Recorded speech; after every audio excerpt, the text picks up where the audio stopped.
নমস্কার বন্ধুরা, তৈরি করছি ডালিয়ার খিচুড়ি। এর জন্য আমি ডালটাকে ভেজে নিয়েছি আর ডালিয়াটাকেও সামান্য একটু সটে করে নিয়েছি। আর ফুলকপি ভেজে ওই তেলের মধ্যেই আমি জিরে তেজপাতা ফোড়ন দিয়ে দিলাম। দিয়ে ওর মধ্যে একটু পটল দেব। আমি পটলটাকেও একটু ভেজে নেব।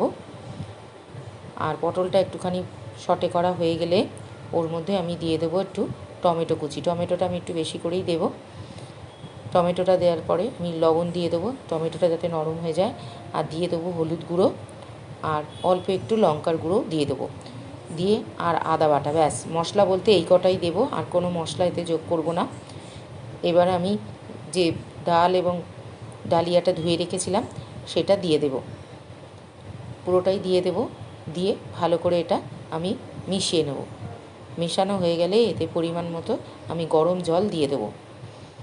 একটু পুরোপুরি ঠান্ডা জল আমি দিইনি, একটু ঈষৎ গরম জল এর মধ্যে আমি দিলাম।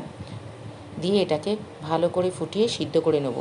আর এই সময় ভেজে রাখা ফুলকপিটা দিয়ে দেব।